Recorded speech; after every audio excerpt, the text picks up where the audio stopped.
Em junho de 2018, Mia Lawson, uma universitária de 23 anos, desapareceu sem deixar vestígios no Parque Nacional de Yosemite, na Califórnia. Ela simplesmente saiu de seu carro no estacionamento na entrada e desapareceu na sombra espessa de sequoias centenárias. 4 anos de completa obscuridade terminaram em março de 2022 nos arredores de Fresno, quando policiais de patrulha avistaram uma mulher emaciada com cabelos cor-de-rosa brilhantes vagando por uma rodovia. Mas o verdadeiro horror tomou conta dos médicos apenas no hospital. Quando ela abriu a boca, eles viram um vazio negro. A maioria de seus dentes havia sido brutalmente arrancada. O que realmente aconteceu com Mia durante esses 4 anos? Quem estava por trás dessa tortura desumana?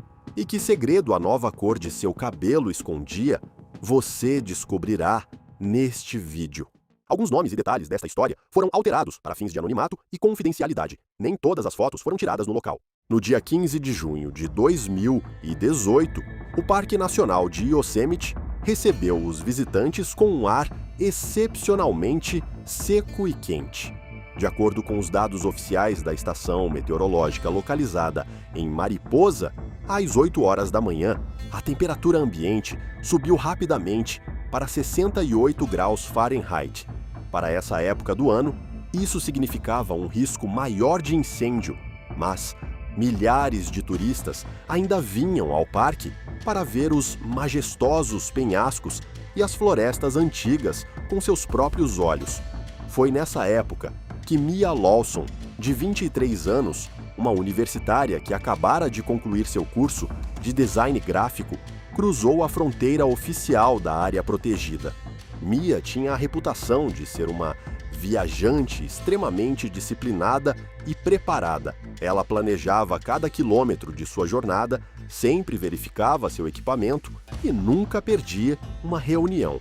De acordo com a investigação, que posteriormente reconstruiu a cronologia daquela manhã, às 7 horas e 15 minutos, uma câmera de CCTV no posto de gasolina Oakhurst Stop registrou a chegada da garota.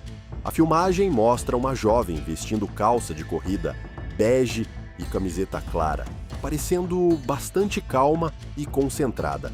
Ela comprou uma garrafa de água sem gás e um pequeno pacote de carne seca. A testemunha, um caixa de posto de gasolina, cujo depoimento foi registrado no relatório oficial do interrogatório, observou que Mia estava de bom humor. Segundo ele, ela mencionou brevemente seus planos de encontrar um grupo de amigos na entrada de El Portal exatamente às 10 horas da manhã para uma caminhada juntos. Seus amigos, que a esperavam em El Portal, inicialmente explicaram o atraso por possíveis engarrafamentos nas serpentinas ou por falta de comunicação. Mas o tempo passou e o telefone da garota ficou mudo. Por volta das 12 horas da tarde, sua mãe, Susan Lawson, teve um mau pressentimento. Mais tarde, Susan diria aos detetives que sua filha tinha uma regra rígida: informar qualquer atraso superior a 15 minutos. O pai da menina, Robert, discou o número de Mia por horas a fio, ouvindo apenas toques longos. Exatamente às 14 horas e 00 minutos, o telefone finalmente parou de receber sinal e a mensagem padrão da operadora dizia que a pessoa que estava ligando estava fora de alcance. O relatório oficial de pessoas desaparecidas foi registrado pelo xerife do condado às 15 horas e 30 minutos. A polícia e o Ranger Service iniciaram imediatamente uma busca pelo veículo. O sedã azul de Mia foi encontrado somente ao pôr do sol, mas em um local totalmente inesperado, na entrada de Wawona. Esse local fica a 12 milhas de distância do ponto de encontro originalmente planejado. O carro estava trancado com a trava central, as janelas estavam abertas e sua mochila principal com documentos e carteira foi deixada no banco do passageiro. Esse comportamento de uma caminhante experiente parecia anômalo. ninguém se aprofunda em Yosemite sem um suprimento de água e equipamentos básicos que Mia, de alguma forma, havia deixado na cabine. A principal evidência foi a filmagem de vigilância do estacionamento de Wawona, datada das 9 horas e 45 minutos da manhã do mesmo dia. O vídeo granulado mostra Mia saindo do carro, olhando em volta por alguns segundos e, em seguida, caminhando com um passo decisivo para o interior da floresta. Um dos detetives observou mais tarde em seu relatório que os movimentos dela eram desprovidos de qualquer sinal de confusão. Ela andava como se alguém a estivesse esperando adiante, além da linha das primeiras árvores. A área onde a garota desapareceu é conhecida por sua densa vegetação rasteira e sequoias gigantes, cujas copas criam um crepúsculo contínuo mesmo em um dia claro. Entre os guias locais, esse lugar tem um nome simbólico, Black Hollow, por causa de uma sequoia velha e danificada por raios que fica no cruzamento das trilhas. Foi próximo a essa árvore que os cães de busca detetaram o cheiro de Mia pela última vez, depois do que a busca terminou abruptamente em uma área de terreno rochoso. A fase ativa da operação de busca durou 3 semanas. Mais de 80 voluntários, 2 helicópteros equipados com termovisores e equipes de cães vasculharam cada quilômetro da trilha, de Mariposa Grove. Eles exploraram ravinas profundas, estradas de extração de madeira abandonadas e penhascos. Os guardas florestais disseram em seus relatórios finais que Mariposa Grove era um labirinto onde era fácil se perder.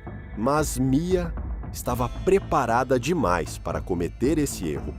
Durante todo esse tempo, Susan e Robert Lawson permaneceram no acampamento de resgate. De acordo com testemunhas oculares, todas as manhãs, os pais começavam na linha do cordão de isolamento, onde eles passavam horas olhando para as profundezas da floresta que havia engolido sua filha. O estado de espera perpétua e cada relatório falho das equipes faziam com que a mãe tivesse graves ataques de pânico. Após 21 dias de trabalho intensivo, as autoridades do parque decidiram suspender oficialmente a fase ativa da busca devido à falta de resultados. Mia Lawson, uma jovem cuja vida havia acabado de começar, simplesmente desapareceu nas sombras das sequoias centenárias, deixando seus pais em um estado de suspense que duraria muito mais do que eles poderiam imaginar. 4 anos se passaram desde que o nome de Mia Lawson apareceu pela última vez nas manchetes dos jornais locais. Para a maioria dos californianos, essa história, há muito tempo, faz parte das tristes estatísticas de desaparecimentos não solucionados em parques nacionais. Entretanto, em março de 2022, os eventos tomaram um novo rumo, completamente imprevisível. A cena mudou dos majestosos penhascos de Yosemite para os arredores empoeirados de Fresno, 60 quilômetros ao sul do local do desaparecimento. No dia 28 de março, aproximadamente às 22 horas e 30 minutos, uma equipe de patrulha avistou uma figura estranha no acostamento da Highway 41. De acordo com o policial Mark Stevens, cujo relatório serviu de base para o relatório inicial, a mulher estava vagando pela estrada, mal movendo os pés. Ela se assemelhava a uma sombra que havia saído acidentalmente da escuridão. Contra o pano de fundo das luzes fracas, sua pele parecia quase transparente e seu cabelo estava tingido de um rosa anormalmente brilhante.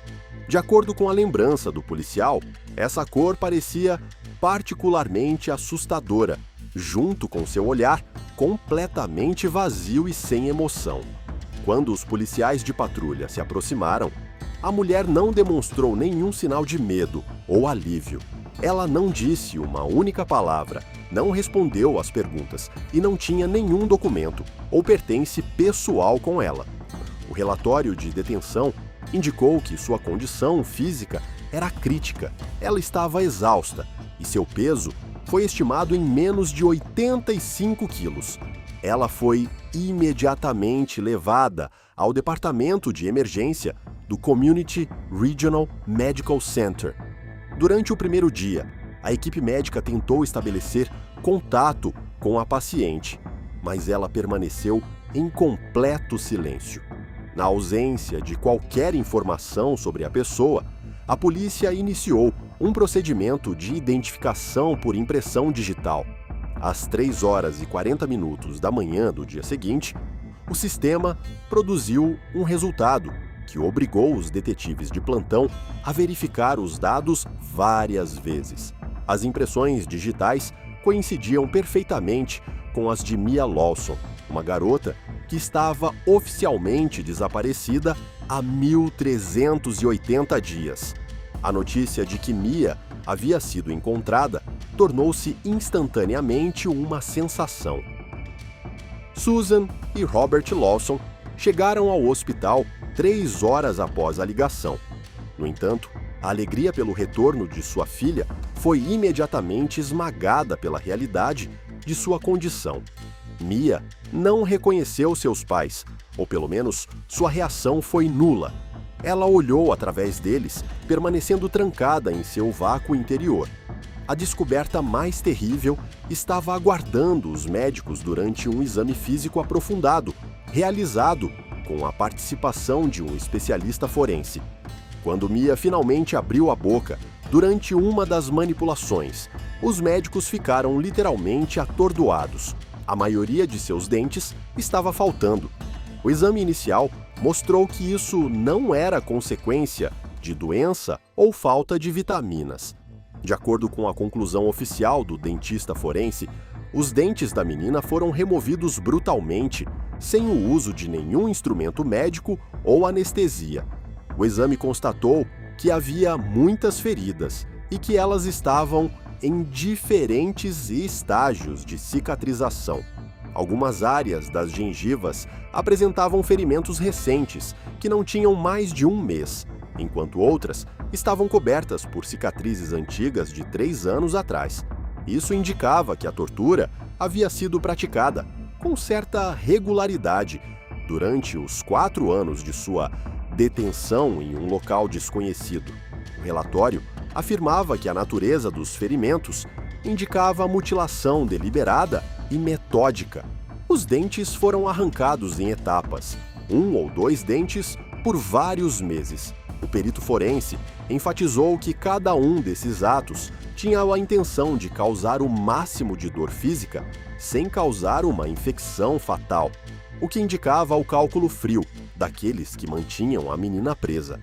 Toda a equipe do hospital ficou chocada com o contraste entre a imagem da estudante alegre nas fotos de 4 anos atrás e essa mulher emaciada com o cabelo rosa brilhante que agora temia qualquer toque. A polícia do condado de Fresno mudou oficialmente o status do caso de desaparecimento para sequestro e tortura agravada. A principal questão continuava sendo como uma jovem garota poderia desaparecer na densa floresta de Yosemite e aparecer na beira de uma rodovia de Fresno 4 anos depois, com as marcas de experimentos desumanos. Durante a coletiva de imprensa naquele dia, o xerife não falou muito, mas enfatizou um detalhe importante. Encontramos Mia, mas ainda não encontramos a pessoa que fez isso com ela. E dada a condição da vítima, estamos lidando com alguém que é completamente desprovido de humanidade. O hospital foi colocado sob segurança 24 horas por dia, pois os investigadores temiam que os sequestradores tentassem devolver a vítima.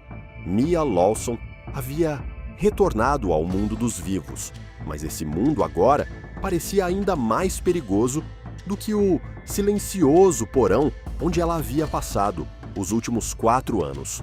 A administração do hospital havia introduzido um protocolo especial de acesso ao quarto do paciente, permitindo a entrada apenas de um número limitado de profissionais e pais. Qualquer som alto no corredor fazia com que Mia tentasse se esconder embaixo da cama ou se espremer no canto do quarto, o que só confirmava a extensão da destruição psicológica que ela havia sofrido. O 11º andar do Community Regional Medical Center, em Fresno, tornou-se um local de transição dolorosa para Mia Lawson entre 4 anos de inferno e o mundo real, que se tornou completamente estranho para ela durante esse período. Durante 24 horas por dia, ela estava sob a supervisão contínua de uma equipe de especialistas, psicólogos, psiquiatras e detetives que tentavam juntar as peças da consciência despedaçada da garota. No entanto, a condição de Mia continuava extremamente instável. De acordo com seus registros médicos, ela estava em um estado de profundo estupor dissociativo durante as primeiras semanas. Suas reações corporais falavam muito mais eloquentemente do que quaisquer palavras. Os relatórios das enfermeiras de plantão registraram que a aparição de qualquer homem de jaleco branco na enfermaria fazia com que Mia tivesse um ataque instantâneo de terror incontrolável. Ela não gritava, apenas tentava literalmente se espremer no canto da cama, fechando os olhos e cobrindo o rosto com as mãos trêmulas. Qualquer tentativa de abordá-la para procedimentos médicos básicos terminava com a garota caindo em um estado de dormência. Para os especialistas, esse era um sinal claro. Aqueles que a mantinham em cativeiro poderiam usar o ambiente médico como ferramenta de tortura. Foi somente no final do 2º mês de sua permanência na clínica que Mia começou a dar seu primeiro testemunho fragmentado. Não se tratava de histórias coerentes, eram fragmentos de pesadelos que ela proferia em uma voz rouca e quase inaudível, muitas vezes interrompida por longos minutos de silêncio. O que os detetives ouviram fez com que até mesmo policiais experientes em homicídios sentissem frio no peito. Mia contou a eles que a extração sistemática de seus dentes não era apenas uma medida técnica ou uma punição por tentar fugir ou desobedecer. Era muito mais terrível. De acordo com as palavras da menina, registradas no protocolo de reconstrução de testemunho, ela viu os olhos de seus agressores nos momentos em que eles usaram a força contra ela. Mia sentia que esse processo lhes dava um prazer profundo, quase religioso e doloroso. Ela afirmou que eles não estavam com pressa, mas sim apreciando cada gemido e cada manifestação de sofrimento físico.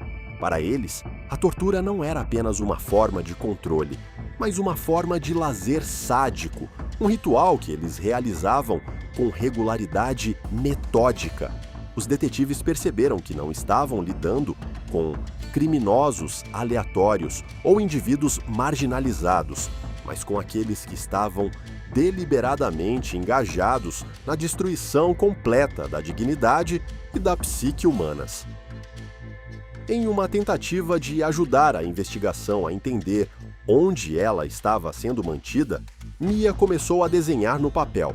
Entretanto, esses desenhos não continham endereços familiares ou nomes de lugares. Eram diagramas estranhos e caóticos que se assemelhavam a complexos quartos de porão sem janelas. Ela desenhou portas grossas, vários ferrolhos e tetos baixos. Cada desenho terminava com ela, rabiscando fortemente o papel com um lápis preto até rasgá-lo. Os psicólogos explicaram isso como uma projeção do isolamento absoluto em que ela se encontrava. Um dos sintomas mais graves era sua reação a sons.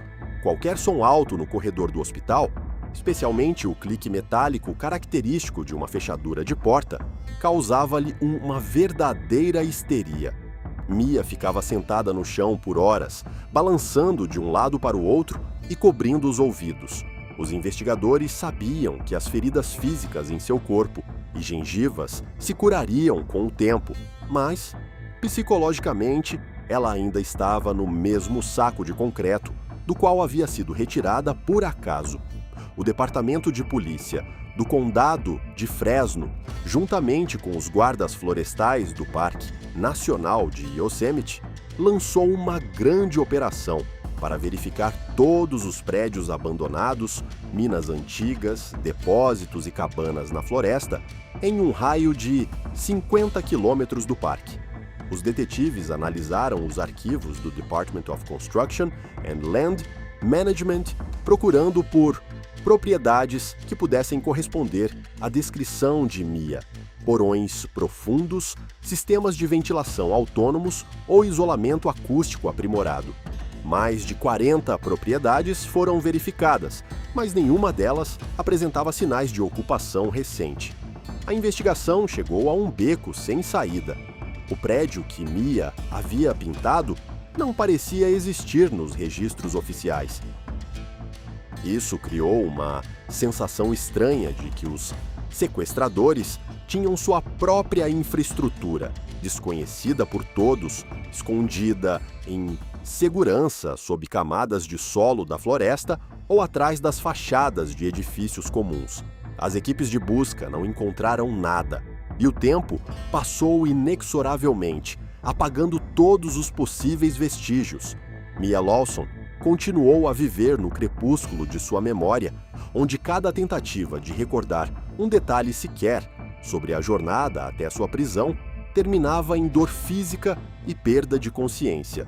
O mundo, fora das paredes do hospital, estava esperando por respostas, mas a escuridão na qual Mia havia passado 4 anos era muito mais profunda do que qualquer um poderia imaginar. Os especialistas em crimes cibernéticos começaram a preparar o terreno para métodos de busca alternativos, sabendo que as evidências físicas no terreno ainda não estavam produzindo resultados. A polícia entendeu que, se não encontrasse uma pista em seu passado, jamais conseguiria identificar aqueles que haviam transformado a vida da garota em um interminável protocolo de dor. O trauma profundo continuou a manter Mia em cativeiro, e cada nova pergunta dos detetives apenas aumentava seu medo do retorno daqueles cujos olhos ela via na semi-escuridão do porão. Antes de mergulharmos nos detalhes da investigação digital, peço que se inscrevam no canal, curtam-no e deixem comentários. Os algoritmos do YouTube funcionam de tal forma que sua atividade ajuda a promover este vídeo, o que significa que mais pessoas poderão saber a verdade sobre esse caso. Obrigado por seu apoio.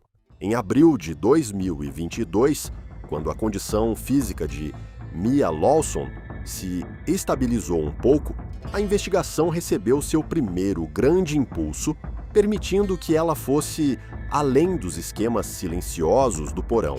Durante outra sessão com uma psicóloga forense, a doutora Elizabeth Warner, Mia subitamente se lembrou de um detalhe que havia sido bloqueado em sua mente devido a um choque traumático.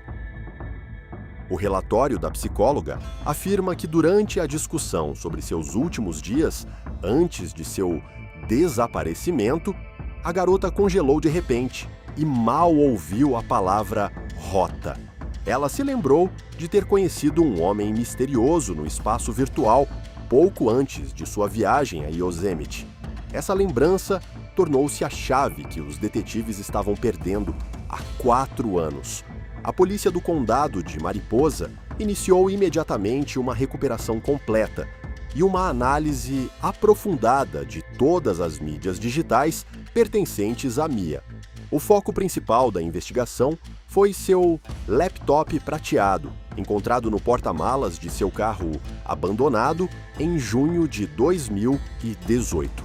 Na época, o exame inicial não revelou nada suspeito, pois a maior parte da correspondência havia sido excluída e os métodos padrão de verificação do histórico do navegador não produziram nenhum resultado. Especialistas do Departamento de Polícia Cibernética da Califórnia participaram da investigação, usando um software especializado para recuperar dados excluídos de setores do disco rígido. Os especialistas conseguiram reconstruir os arquivos de cache de um dos fóruns mais populares para viajantes radicais. Descobriu-se que, 3 semanas antes de desaparecer, Mia havia iniciado uma comunicação ativa com um usuário sob o pseudônimo de Trailfinder26. De acordo com o protocolo de correspondência recuperado, esse usuário se apresentava como um guia experiente que conhecia Yosemite melhor do que os guardas florestais oficiais.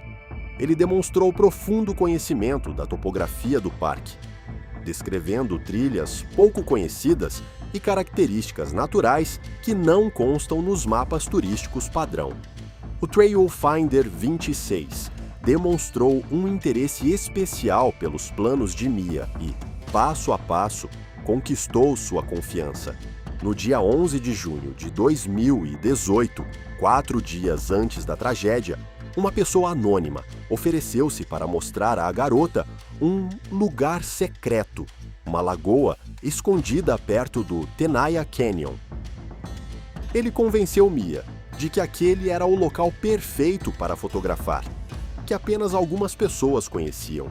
Isso finalmente explicou aos investigadores. A análise técnica revelou outro detalhe mais perturbador. A conta do Trailfinder 26 foi completamente excluída exatamente 1 hora depois que a câmera de vigilância gravou Mia saindo do carro, na entrada do Wawona, às 9h45 da manhã. Às 10h45, o rastro virtual do infrator desapareceu. As tentativas de rastrear o endereço IP real, a partir do qual a rede foi acessada, encontraram um grande obstáculo.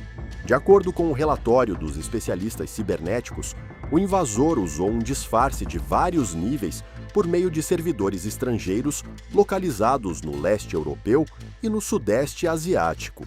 Isso indicou que o sequestrador não era um local aleatório com conhecimento básico de informática. Ele tinha habilidades de segurança digital que lhe permitiam permanecer invisível aos sistemas de rastreamento padrão.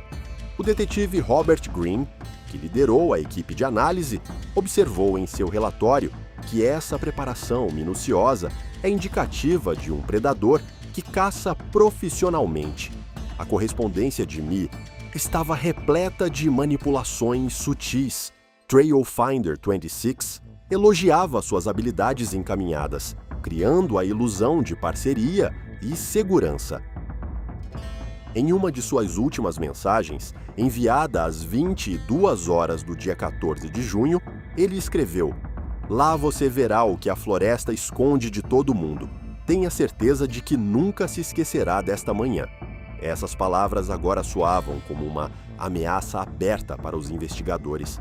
A polícia começou a verificar o histórico de atividades no fórum em anos anteriores, suspeitando que Mia poderia não ter sido a primeira pessoa que esse usuário tentou atrair para os lugares secretos dos parques nacionais. Foi feita uma solicitação à administração do recurso para que fornecesse todos os registros de atividades em um raio de 10 milhas das torres de comunicação próximas ao Tenaya Canyon, no período de 2018. O rastro digital, que antes parecia perdido para sempre, começou a desenhar os contornos de um homem que se orientava perfeitamente não apenas na natureza, mas também em locais vulneráveis à curiosidade humana.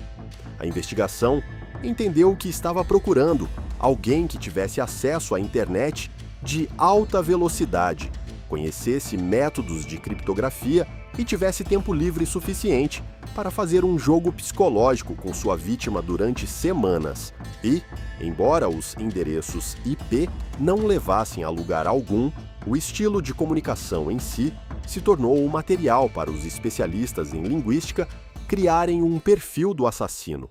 Cada letra apagada, cada comando recuperado, aproximava os detetives da compreensão de que não era apenas um eremita da floresta que estava esperando nas sombras de Yosemite, mas um sádico calculista e tecnologicamente experiente que usava o mundo moderno para arrastar sua vítima de volta a barbárie medieval. A equipe de busca recebeu novas coordenadas para inspecionar fisicamente a área, concentrando-se na área do Tenaya Canyon, que antes era considerada apenas uma área secundária de investigação. Cada dado encontrado confirmava os piores temores. Mia Lawson não se perdeu acidentalmente. Ela foi deliberadamente levada a um lugar onde seus gritos de socorro seriam engolidos pelo barulho dos riachos da montanha e das paredes do canyon. Em 10 de maio de 2022, uma equipe de investigação liderada pelo detetive Robert Greene chegou à área do Tenaya Canyon. Essa é uma das áreas mais inacessíveis e perigosas do Parque Nacional de Yosemite, muitas vezes chamada pelos caminhantes experientes de Triângulo das Bermudas do parque devido ao seu terreno difícil e aos frequentes casos de perda de orientação. De acordo com os dados obtidos da análise da correspondência digital de Mia Lawson, era nesse local que seu encontro fatal com o usuário 26 do Trailfinder aconteceria. A primeira inspeção da área confirmou os piores temores dos agentes. A área na entrada do canyon acabou se tornando um ponto cego absoluto. Não havia uma única câmera automática de detecção de movimento instalada em um raio de 8 milhas, e a torre de telefonia móvel mais próxima estava bloqueada por maciços de granito, impossibilitando o uso de telefones. O detetive Greene observou em seu relatório que a escolha desse local não poderia ter sido acidental. O agressor conhecia perfeitamente a topografia do parque e as limitações técnicas dos sistemas de segurança, escolhendo pontos vulneráveis, onde a própria natureza se tornou cúmplice do crime, escondendo qualquer evidência sob a cobertura de vegetação densa e detritos rochosos. A 5 quilômetros do suposto ponto de encontro, há um acampamento particular, chamado Mountain Haven. É um pequeno povoado com várias cabanas de madeira e uma área de barracas que funciona em um horário sazonal. Os detetives realizaram uma longa entrevista com o proprietário do local, Thomas Miller, de 60 anos, que administra o acampamento há 20 anos. Miller, de acordo com o relatório do interrogatório, não se lembrava de nada suspeito sobre os eventos de junho de 2018. Segundo ele, aquela temporada de verão foi anormalmente movimentada. Centenas de turistas passavam pelo acampamento toda semana. E era quase impossível lembrar de uma única garota ou de um carro específico. Temos dezenas de carros azuis, brancos e prateados aqui todos os dias. As pessoas vêm, vão para as montanhas e voltam em alguns dias. Se alguém não começa uma briga ou ateia fogo, não damos atenção a ele, disse o proprietário no relatório. Ele também acrescentou que não havia recebido nenhum relato de gritos estranhos ou atividade suspeita na área do Tenaya Canyon durante esse período. Diante da falta de provas diretas, a investigação decidiu realizar uma auditoria completa dos registros de arquivo do acampamento. A polícia apreendeu registros em papel e cópias eletrônicas de recibos referentes ao período de 10 a 20 de junho de 2018. Foi um trabalho meticuloso que exigiu a verificação de cada pessoa que se hospedou oficialmente ou não oficialmente no território de Mountain Haven.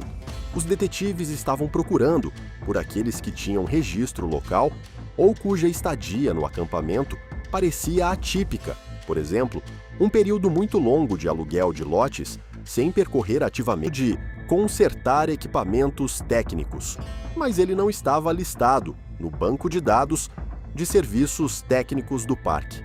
Os investigadores também estavam interessados no fato de que, 4 anos antes, o homem já havia chamado a atenção da polícia por causa de reclamações de vizinhos sobre ruídos estranhos vindos de sua garagem, mas o caso foi encerrado por falta de provas. Os detetives tiveram uma sensação sinistra. Os criminosos poderiam estar muito mais próximos do local de busca do que se pensava anteriormente. Enquanto os voluntários vasculhavam as trilhas remotas de Mariposa Grove por 3 semanas, o verdadeiro local de detenção da menina poderia estar localizado a apenas alguns quilômetros da sede do resgate, escondido atrás da fachada da vida cotidiana comum. Uma análise dos pedágios e das imagens das câmeras das saídas do parque em 2018 revelou outra anomalia. Um carro registrado em nome de um dos campistas suspeitos cruzou os limites do parque várias vezes nas horas que antecederam o desaparecimento de Mia, mas nunca foi registrado nos pontos de vista populares.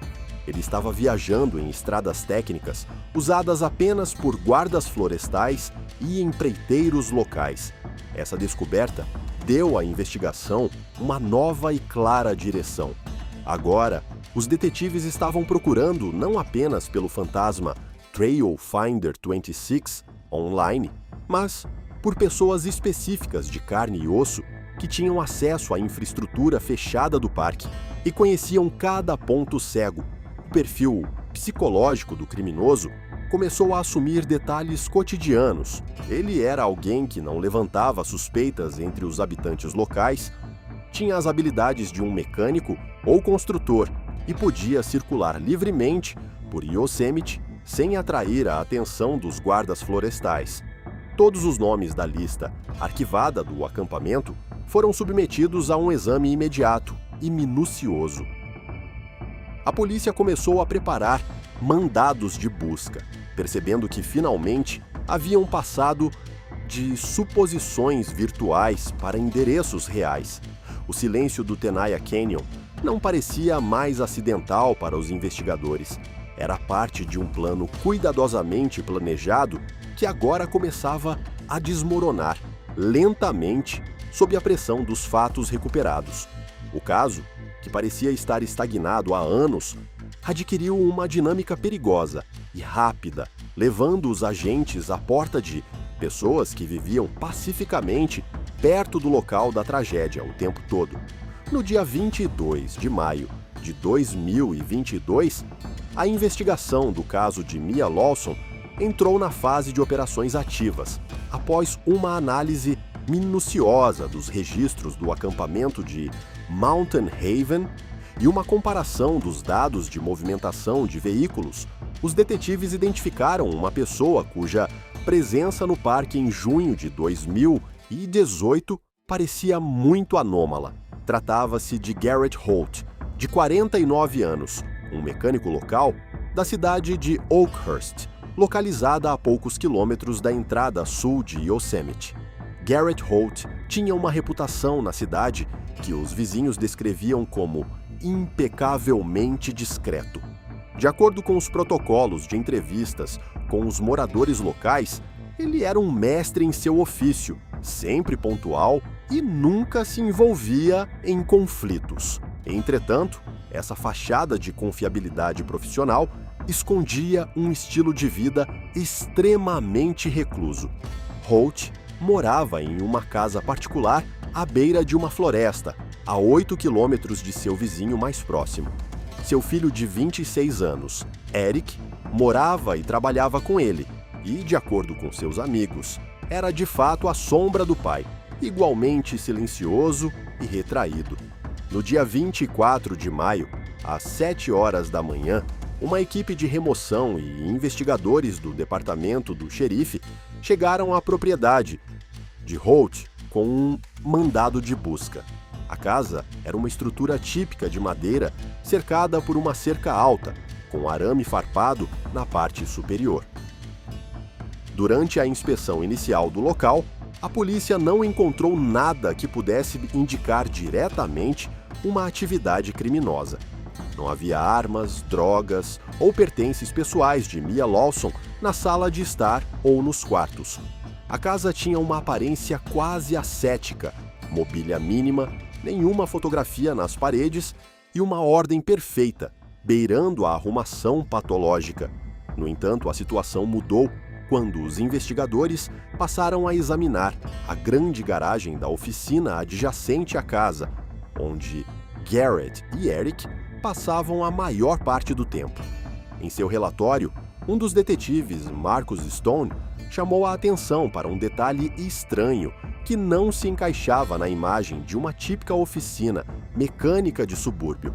Toda a garagem de 800 metros quadrados havia sido limpa até a esterilidade. Não havia um único grão de graxa no chão e todas as ferramentas estavam penduradas nas paredes com precisão cirúrgica. Essa limpeza em um local onde máquinas pesadas são constantemente consertadas parecia suspeita, como se os proprietários estivessem tentando destruir qualquer vestígio microscópico de matéria orgânica. O segundo fator que chamou a atenção de Stone foi o sistema de ventilação. Para um cômodo desse tamanho, ele era muito potente. O teto da oficina era equipado com exaustores industriais, que geralmente são usados em laboratórios químicos ou instalações de produção em larga escala. Além disso, o detetive notou que o zumbido dos ventiladores não vinha apenas do teto, mas também do piso de concreto da garagem. Quando ele perguntou a Garrett Holt sobre isso, ele nem sequer hesitou. De acordo com a gravação de áudio do interrogatório, que foi conduzido diretamente no local da busca, Garrett respondeu a todas as perguntas claramente, em frases curtas, sem demonstrar qualquer emoção. Sua voz permaneceu monótona e sua respiração estável, mesmo quando lhe foi mostrada uma fotografia de Mia Lawson com sinais de tortura. Eu vi muitos turistas em 2018. Não me lembro dessa garota. Nós trabalhamos aqui de manhã à noite. Não nos importamos com aqueles que andam na floresta, disse Garrett em um relatório oficial. Seu filho Eric ficou de lado durante a busca, mantendo os olhos no pai. Os detetives notaram que o jovem parecia tenso, mas copiou o comportamento de Garrett, recusando-se a fazer qualquer comentário adicional sem a presença de um advogado. Esse sangue frio do mecânico de 49 anos levantou ainda mais suspeitas entre os investigadores. Em sua prática, os detetives raramente encontravam pessoas que reagiam com tanta calma às acusações de envolvimento em sequestros e torturas em série. Os peritos forenses iniciaram uma varredura detalhada do piso da garagem usando um radar de penetração no solo. Eles estavam procurando espaços vazios na base de concreto, suspeitando que algo mais pudesse estar escondido sob a superfície perfeitamente limpa. Ao mesmo tempo, a polícia começou a verificar as contas de eletricidade dos Holtz. Descobriu-se que, nos últimos 4 anos, o consumo de eletricidade nessa propriedade havia sido várias vezes maior do que o normal para um prédio residencial comum e uma pequena oficina. Isso indicava a operação de algum equipamento de alto consumo de energia, escondido de olhos curiosos. Um dos vizinhos, cujo depoimento foi colhido no mesmo dia, lembrou que Garrett Holt frequentemente comprava grandes quantidades de antissépticos e detergentes fortes em uma loja de ferragens local. Ele sempre dizia que gostava de manter as coisas limpas, mas quem compra tanto alvejante para consertar tratores? Essa pergunta retórica da testemunha reforçou a teoria dos investigadores de que a oficina era apenas uma fachada para algo muito mais obscuro. O detetive Green, analisando o comportamento de Garrett Holt durante o interrogatório, concluiu que eles estavam lidando com uma personalidade com sinais de psicopatia de alto funcionamento. A falta de empatia e a capacidade de sentir medo tornavam Garrett um oponente extremamente perigoso. Todas as suas respostas eram calculadas e todos os seus movimentos eram precisos. A investigação entendeu que, sem evidências físicas diretas escondidas em algum lugar nas entranhas da área, eles não poderiam apresentar acusações formais. No final do primeiro dia de busca, os agentes encontraram uma escotilha oculta na garagem, disfarçada como um fosso de inspeção de carro comum. Ela estava trancada com um parafuso de metal pesado e havia um cheiro fraco e quase imperceptível de produtos químicos ao redor dela, que nem mesmo um sistema de ventilação potente conseguia remover completamente. Esse era o local de onde vinha o zumbido dos capuzes. A polícia se preparou para abrir a estrutura, sabendo que por trás desse metal poderia estar a verdade, que finalmente confirmaria o testemunho de Mia sobre um mundo sem janelas.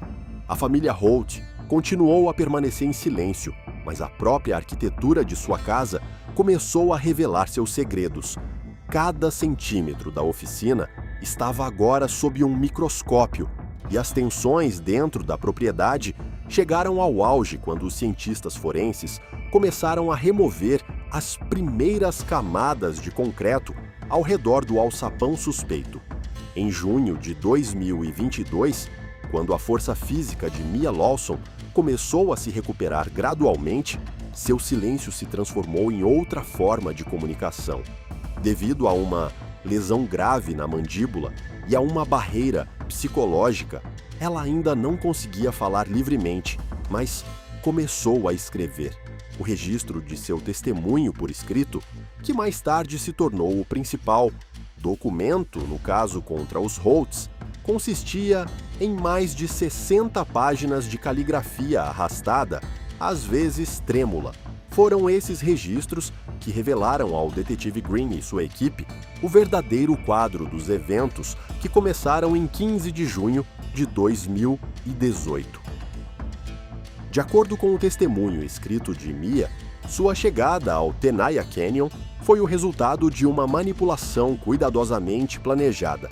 Eric Holt, que se escondia atrás do apelido Trail Finder 26, encontrou-a na trilha por volta das 10 horas da manhã. Mia o descreveu como um cara de mente aberta, que parecia muito comum para ser suspeito. Ele se ofereceu para levá-la a uma lagoa secreta, a 800 metros da rota principal. Entretanto, assim que entraram mais fundo na selva, onde rochas de granito bloqueavam a visão, ela foi atacada. Mia lembrou que o ataque foi rápido como um raio. Enquanto Eric a distraía com uma história sobre plantas locais, Garrett Holt, que estava esperando em uma emboscada, a esfaqueou por trás. Ela foi levada para a propriedade na parte traseira fechada de uma caminhonete, cujo assoalho ainda cheirava a madeira fresca e óleo. Sua primeira lembrança após o sequestro foi o som de uma escotilha de metal se fechando sobre sua cabeça, cortando a luz do sol pelos 4 anos seguintes. Em suas anotações, ela descreveu em detalhes o bunker sob a oficina, que Garrett e Eric chamavam de o laboratório. Era um cômodo de cerca de 400 pés quadrados, inundado pela luz fria de tubos fluorescentes. Os Holtz criaram ali um sistema que chamaram de o jogo. De acordo com Mia, era um método sofisticado e brutal de destruição psicológica e física. O pai e o filho agiam como uma máquina bem lubrificada. Garrett atuava como um mentor que desenvolvia as regras, e Eric era o artista que aprendia com o pai a arte do controle total sobre outra pessoa. Eles queriam que eu deixasse de ser humano, transformaram a dor em um cronograma, em uma rotina diária, escreveu Mia em seu diário de testemunho. Cada ação e cada olhar dela estavam sujeitos à avaliação de acordo com a escala interna de obediência deles. O bunker era equipado com microfones e câmeras, de modo que seus captores podiam ouvir cada respiração sua. No entanto, o maior mistério para a investigação continuou sendo a cor rosa brilhante do cabelo de Mia, com o qual ela foi encontrada na estrada. Muitos presumiram que isso fazia parte do ritual sádico dos Holtz, mas a verdade era outra. O cabelo rosa tornou-se um símbolo de sua última e desesperada luta pela vida.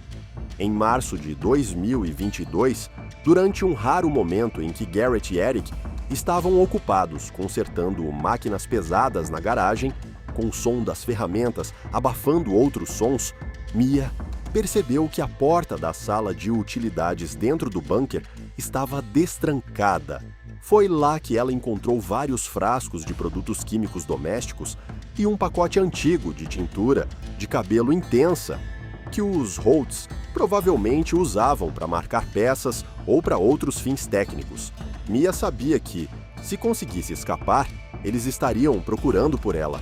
Ela se lembrava de Garrett dizendo repetidamente que uma garota de cabelos castanhos e longos nunca sairá viva desta floresta, porque todas as torres e todas as patrulhas nas estradas conhecem seu rosto.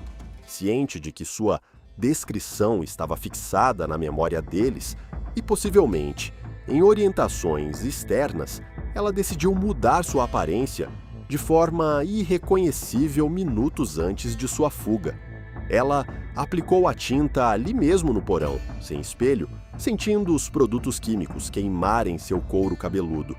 Quando conseguiu tirar proveito de uma fechadura com defeito na saída de emergência do poço de ventilação, ela não era mais a mesma garota que eles haviam sequestrado 4 anos antes.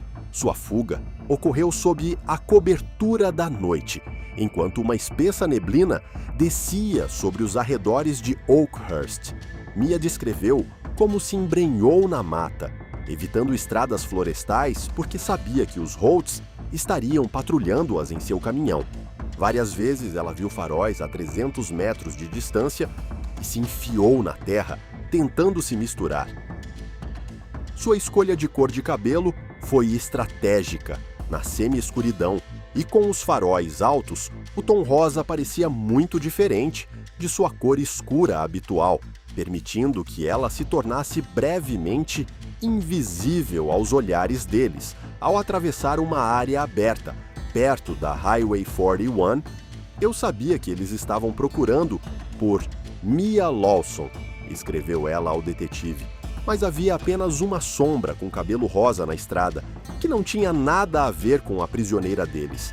Sua jornada até a rodovia levou quase 8 horas, durante as quais ela percorreu cerca de 4 milhas, em meio a arbustos densos e encostas rochosas. Cada passo era doloroso para todo o seu corpo, mas o medo de voltar ao laboratório era mais forte. Os detetives, ao lerem essas linhas, ficaram impressionados com a força de espírito da garota. Ela não apenas escapou, ela superou seus algozes em seu próprio território, usando a cor como um meio de disfarce e um símbolo de seu renascimento. O testemunho de Mia Lawson tornou-se uma prova documental de que toda uma indústria de violência existia sob a fachada pacífica da vida do mecânico local. Agora que o laboratório havia sido descoberto e seus segredos colocados no papel, a investigação estava se preparando para o estágio final, a revelação completa dos protocolos de dor que os Holtz vinham mantendo durante todos esses anos. A polícia cercou a propriedade com um anel duplo e os cientistas forenses começaram a retirar as primeiras evidências físicas do porão que confirmavam cada palavra que Mia havia escrito em seu caderno do hospital. No dia 28 de junho de 2022, o Laboratório Criminal do Estado da Califórnia concluiu sua análise inicial da mídia digital e dos arquivos de papel recuperados do bunker subterrâneo dos Holtz. O que os detetives inicialmente pensaram ser uma demonstração caótica de crueldade acabou se revelando parte de um sistema aterrorizante e matematicamente verificado, ao qual Garrett Holt se referiu oficialmente em suas anotações como o protocolo de subjugação biológica. A investigação final revelou um quadro que chocou até mesmo especialistas com anos de experiência. Os Holt não haviam apenas sequestrado Mia, mas transformado 4 anos de sua vida em um experimento contínuo e documentado sobre a destruição da personalidade humana. No centro do bunker, disfarçado de uma oficina comum, a polícia encontrou um cofre com discos rígidos portáteis. Eles continham centenas de horas de gravações de vídeo estruturadas por data e categoria. De acordo com o relatório do Departamento de Tecnologia, essas gravações eram tutoriais que Garrett estava criando para seu filho Eric. Um dos vídeos mais arrepiantes, datado de setembro de 2019, mostra Garrett ensinando Eric em um tom calmo, quase de palestra, como aplicar ferimentos corretamente no corpo de Mia. Ele explica como usar determinadas soluções químicas e ângulos de corte para evitar que os ferimentos cicatrizem por semanas, permitindo que os criminosos continuem abusando da mesma área do corpo sem correr o risco de envenenamento fatal do sangue. De acordo com o The Protocol, o arrancamento de dentes, que horrorizava os médicos em Fresno, não era um capricho sádico aleatório, mas um elemento-chave do sistema de punição. Garrett havia desenvolvido uma hierarquia de sanções para qualquer manifestação de independência ou resistência mental. Os registros indicavam claramente que se uma prisioneira tentasse fazer uma pergunta, se recusasse a comer ou mostrasse sinais de esperança, ela perderia um dente. Era uma forma de degradação visual. Os Holtz queriam que Mia se lembrasse de sua completa derrota nas mãos deles toda vez que visse seu reflexo na placa de metal que servia de espelho. No entanto, a descoberta mais aterrorizante aguardava os detetives na parte mais distante do bunker, atrás de uma parede falsa, onde eram guardados os pertences pessoais dos residentes anteriores. Mia Lawson não foi a primeira e nem a única a cair na armadilha dos Holt. Entre os itens encontrados estavam uma mochila infantil rosa, um pingente de prata em forma de coração e um par de tênis feminino tamanho 37 que pertenciam a meninas cujos nomes ainda estavam listados nos bancos de dados de pessoas desaparecidas dos anos de 2011 e 2014. Com base no depoimento de Mia e na análise dos registros de Garrett, ficou claro que ela era a terceira vítima. As duas meninas anteriores, de acordo com a terminologia de Holt Sr., não passaram no teste de estabilidade. Em seu diário, foi anotado que elas quebraram muito rapidamente, tornando-as impróprias para estudos posteriores. Os corpos dessas meninas nunca foram encontrados, apesar das extensas escavações na propriedade e em um raio de 8 quilômetros ao redor dela. A investigação sugere que Garrett, usando seu conhecimento da floresta e os recursos técnicos da oficina, destruiu os restos mortais em um forno industrial ou os enterrou em minas abandonadas, às quais somente ele tinha acesso. O julgamento de Garrett e Eric Holt começou em novembro de 2022 e durou apenas 2 semanas, devido às evidências esmagadoras. Os dois homens foram considerados culpados de sequestro, tortura com crueldade especial e suspeita de assassinato. O veredito do tribunal foi inequívoco: prisão perpétua sem possibilidade de libertação antecipada. Durante o veredito, Garrett Holt manteve a mesma máscara de pedra de falta de emoção que os detetives haviam visto durante a primeira busca, enquanto Eric começou a chorar pela primeira vez na vida, não por remorso, mas pela compreensão de seu próprio destino.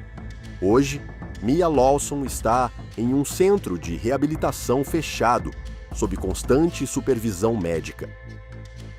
Suas feridas físicas foram curadas e os dentistas realizaram uma complexa reconstrução de sua mandíbula, devolvendo-lhe a capacidade de sorrir. Psicologicamente, no entanto, ela permanece em seu próprio espaço prisional, cujos limites não podem ser rompidos por sentenças legais. De acordo com a equipe do centro, Mia ainda não suporta o cheiro de qualquer antisséptico. Ele a leva instantaneamente de volta ao laboratório. Qualquer clique acidental de metal O som de uma ferramenta ou até mesmo o zumbido alto do sistema de ventilação faz com que ela entre em um estado de dormência. Ela está livre, mas seus pesadelos são eternamente preenchidos com a luz fria das lâmpadas fluorescentes e a voz monótona do homem que vem destruindo sua vida um pedaço de cada vez, por 4 anos consecutivos. A história de Mia Lawson é um lembrete de que, por trás da fachada do trabalho árduo comum e do silêncio de uma vida solitária, pode haver protocolos de dor que a consciência humana não consegue compreender totalmente e que a natureza de Yosemite, apesar de toda a sua majestade, às vezes se torna uma testemunha muda de crimes que não podem ser perdoados. A investigação sobre o caso das outras 2 meninas continua em aberto, pois os detetives ainda esperam encontrar seus restos mortais para dar um ponto final a essa crônica de desumanidade. No entanto, para Mia, a questão já foi resolvida. Ela sobreviveu, mas o preço dessa vitória é medido por cada minuto de seu presente, onde as sombras do passado estão sempre atrás dela, esperando o som da fechadura.